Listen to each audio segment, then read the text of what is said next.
Hi guys, welcome back to my channel. My name is Christian. If it's your first time seeing me, go ahead and like this video because I know you're going to like it already. Subscribe and turn on those post notifications so you never miss another upload. And if you already are subscribed, hey babies, welcome back. So today guys, we are going to be talking all about the evil eye, where the evil eye comes from, how you can use the evil eye, and all things surrounding that. But first, let's get into our affirmation of the day. So our affirmation card says, I claim my own power and I lovingly create my own reality.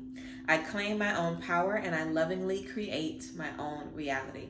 The back of this card says, I ask for more understanding so that I may knowingly and lovingly shape my world and my experiences. I ask for more understanding so that I may knowingly and lovingly shape my world and my experiences. So yes, beautiful affirmation. Again, let me know if that resonated with you down in the comments. So let's talk about this evil eye energy. The reason I wanted to talk to you guys about the evil eye today is because not too many days ago, I relaunched my evil eye Pixie wand joint holder design. And about, I would say about a year ago, I released the first edition of my Pixie wand joint holders. And since that time, I've released a lotus design and a chakra design and a money manifesting design and all different types of designs. But basically, I revamped the original design with the evil eye and with this beautiful blue cage design. So I recently dropped these. These are available right now if you guys want one. And every order comes with a little flyer of some affirmations. So you have some affirmations to use when you are using this evil eye joint holder, to set your intentions or things like that. So basically, I posted a reel on my Instagram, like I always do, of my new joint holder designs. And someone asked a question about the evil eye and if it actually attracts evil instead of repels it. They said that they saw on TikTok that, evil eyes actually attract energy and that they're not good and that it's evil and it's witchcraft. So they basically were wondering if they should, purchase a joint holder or any type of evil eye, anything, because it was something they felt called to. They wanted to use it, but got on TikTok, saw that it was supposedly evil, and, got scared and didn't really want to use it. So I like debunking these witchcraft claims, or basically just giving you guys a history and the background on something, because I think it makes sense for people to question, what is the source of this? What is the root of this before you add it in your everyday routine? But realistically, we have to stop looking on fucking TikTok or really anywhere on social media to be the land of the law in terms of what you believe spiritually. If you have felt called to something, if God has put something on your heart to get into it, it really doesn't matter what they're saying on fucking TikTok. Literally screw whatever they're saying over there. I do not want anybody, especially you guys, I don't want anybody, whether they watch me or not, to base their beliefs off of social media, especially when social media is ever changing and ever trending, and something can be cool today and not cool tomorrow, and evil today and everybody will be doing it the next day. Also, a lot of stuff on social media is about showmanship. So people aren't going to tell you, oh, you can use this for dark purposes if you're into that. People are going to say, if you look at it, you're going to hell. It's all about being very dramatic and over the motherfucking top. And I, of course, think that's very dangerous when a lot of people are on a journey to find themselves, get reconnected with God, and basically find things that work for them. So when there's all this rhetoric about what is evil and what is witchcraft, it's like, whatever. So I wanted to talk to you guys about it. And I delete and block anybody that makes any of those types of comments on my pages, because I just don't play that shit. You aren't about to be over here saying that people are doing witchcraft and rah rah. I'm not about to listen to that. So let's talk about the evil eye. Now, I do feel like I understand, why someone might feel like the evil eye is actually attracting, negative energy. So let's just get into it as a whole. The evil eye is a very well-known religious symbol. This symbol has been seen literally in so many different cultures and so many different places across the world, literally everywhere. In Turkey, ancient Greece, ancient Rome, in Jewish spaces, just casually, fashionably, everybody basically globally is pretty familiar with the evil eye. Now, the evil eye originated or began as the evil eye curse, yes, because this basically was the belief that someone could look at you a certain way or give you the evil eye, which is, someone looking at you with a lot of hate and animosity in their heart. Basically saying the belief that if someone has malice for you in their heart, they can look at you with this evil eye energy, this ill intent, this disgust for you and what you have going on. Someone can send you a curse just with an evil look, and that evil look would be the evil eye, called the evil eye curse, of course. So wearing this evil eye basically repels that evil eye energy, because when someone looks at you with the evil eye, they have an evil eye staring right back at them. So it repels and bounces that energy back to the person that was looking at you in the first place. Also, sometimes people hang evil eye jewelry around their mirror or in reflective spaces because, you know, if someone looks in that space with evil eye energy, it'll be staring back at them. Or like the entrance of your home. I've seen people putting mirrors in the entrance of their home. It's the same concept where, you know, if a dark energy walks into your home, they'll see themselves in the mirror and be like, ooh, you know, let me not look at this person with that kind of energy. Let me not come in here with that type of energy. So that's basically what the evil eye does. Now, you guys have seen me wear evil eye necklaces before, bracelets. You know, of course, I use evil eye charms in my work. This isn't the first time I've worked with evil eye jewelry. So whenever I had someone ask me the question of, do I think this is evil? I let them know basically what I tell everybody when anyone asks, hey, is tarot evil? Are crystals evil? I let everyone know it isn't evil to me. The way I use them is not evil. The way I set the intention to use them and put them out there, the way I wear them isn't with evil intention, of course, and the way I use them isn't with evil intent. And I've been led to use or work with anything that I work with, so I feel very confident in the fact that I'm not involved in anything that is evil, because I just set that intention, and I just trust my discernment. And I think that that's the most important thing. It's all about what works for your energy. If you see the evil eye and it gives you a weird energy, then maybe you shouldn't work with it, you know. Also, in researching the evil eye and getting a little bit more into the history, it can affect you differently based on your energy. You know, if you're approaching a situation and you are, you know, shooting out evil eye energy, you having an evil eye on could actually bring you bad energy, because it's reflecting the nastiness that you're already putting out into the world.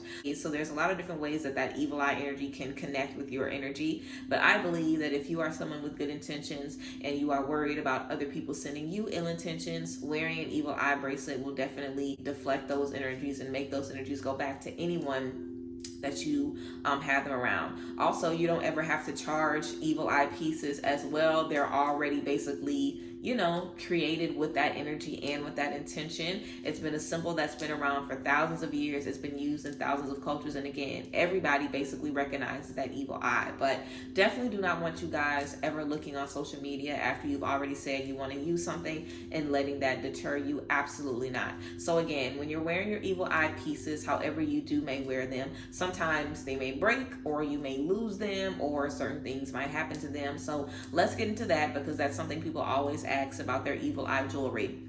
So typically, if you're wearing an evil eye piece and it breaks, then it means that obviously it's done what it needed to do, that it was able to absorb and deflect some evil eye energy. Sometimes if you break your jewelry, like if you're being careless with it or something like that, then that carelessness could cause, you know, some bad luck to come your way. Now, I'm just telling you historically what people are saying about their experiences with the evil eye. You basically want to protect your evil eye pieces. Obviously, you know, and I always try to compare certain relics that we use to the Bible or to a rosary, because if you're carrying a rosary or you have your Bible with you or something that makes you feel, you know, connected to God, you're not going to throw it on the ground or disrespect it. Hopefully you're not, you know. So if you are, you know, wearing any of these pieces, I definitely would recommend respecting these pieces, you know, making sure that you're using these pieces in divine ways. And also, if a piece breaks, you know, don't be afraid to, you know, toss it in some nature or toss it in some water, or, you know, just set it out somewhere or toss it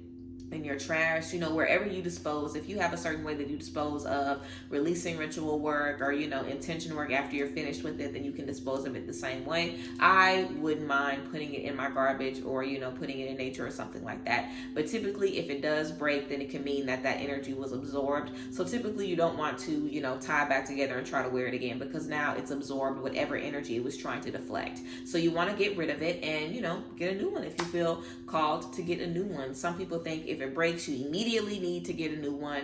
I have evil eye pieces that I just kind of wear, you know, randomly. I don't always keep evil eye pieces on me, but I definitely do always pray protection over myself anytime I'm anywhere, and I want to bring that up as well. There are so many different ways to protect yourself and protect your energy. You literally can just pray a prayer of protection over you if you're leaving the home, that, you know, any ill will or any negative energy that someone might be sending to you returns to source, that your energy is protected, that your energy is kept clear and cleansed, and that whenever you return home, none of that energy follows you into your space. You know, that's a prayer that you can pray over yourself literally every day.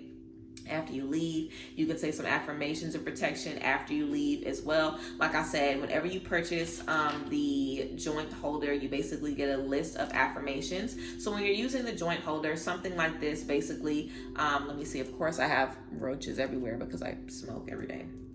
So you basically would just take whatever, you know, little clip that you have, and you basically would just clip it in this.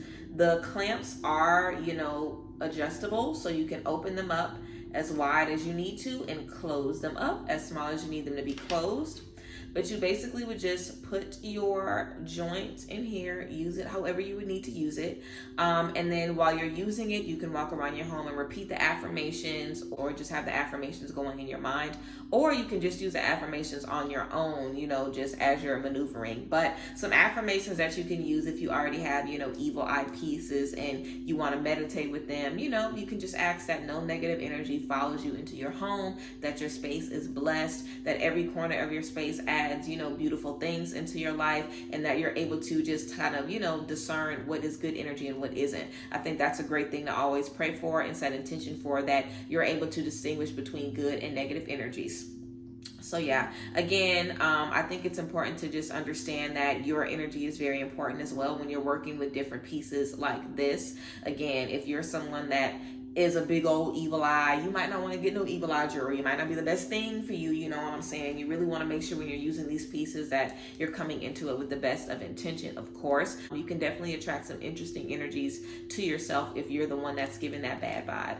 Also, you know, the evil eye history, the energy of the evil eye talks about how someone doesn't even have to look at you to send you evil eye energy. You know, they can send you that energy just by thinking about you, or just by, you know, having it on your mind, which is why it's good to always wear your evil eye jewelry, or always wear your pieces, because no matter if people are in your face looking at you or thinking about you from a different space, you have that on you, absorbing that energy and returning that energy to sender. Definitely giving return to sender energy, which is a very popular spell that a lot of people do often, just about returning any negativity, any malice back to sender. If you're sending me hate, you are wishing me things, you know, that are bad, that are negative, that are gonna, you know, hurt me and hurt my family, I'm sending those energies right back to you. So return to sender energy is basically the same vibe that we're getting from these evil eye pieces. And again, you can have pieces in your home, you can use pieces, you can have jewelry on. There are so many different ways to work with these pieces. But again, I feel like it's important to remember that it's all about your intention.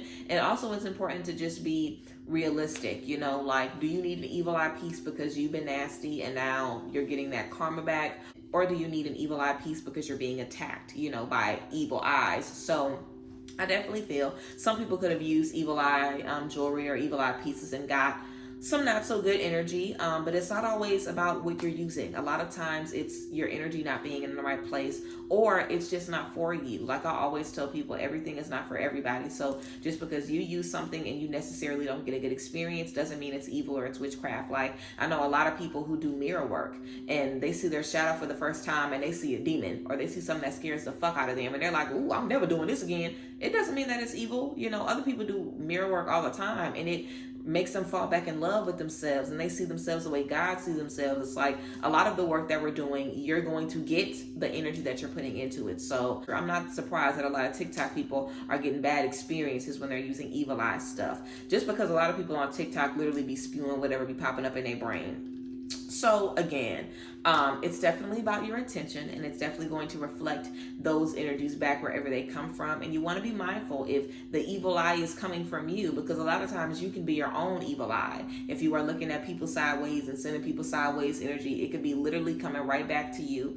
So it's important to be mindful whenever you step into these spaces, and just, you know, step into a space of humility as well, and think, okay, am I, you know, being a generous person? Am I being a kind person? Am I thinking in light and love? Or do I realistically have a lot of, you know, grudges that I'm holding on to? Do I have a lot of hate in my heart? Am I dealing with jealousy? Because those things might not work well with, you know, stepping into a space where you want to use evil eye energy.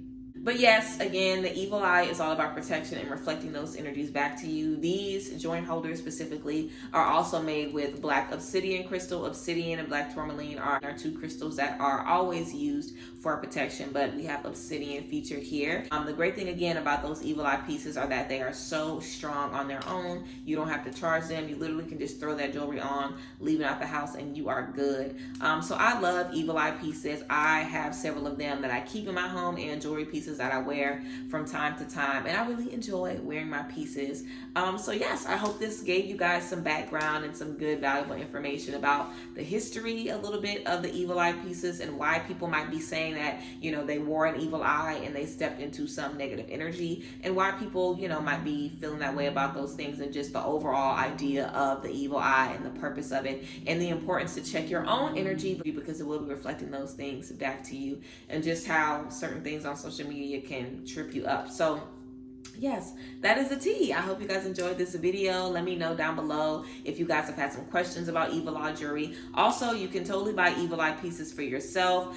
You can gift them to people. You can be gifted them. I wouldn't ever use any evil eye pieces that you found anywhere, and I also would recommend getting them from spiritual shops that you can trust, because when you're ordering online from cheaper spaces, wholesale spaces, things like that, you can definitely get some that aren't necessarily made with the best intention. So that's important as well. As always, when you're shopping, you know, for spiritual things, you want to find things that are put out in love and in light and in beautiful energy. So yes, I appreciate you guys, and I thank you guys, and I will see you guys next time. So yeah, thank you guys for being here. Again, let me know down below in the comments your experience with evil eye jewelry, and how you guys feel about, you know, the history and the curse of the evil eye. So yes, I'll talk to you guys later. I hope you guys have a good one, and I'll see you guys next time. Bye guys. Bless.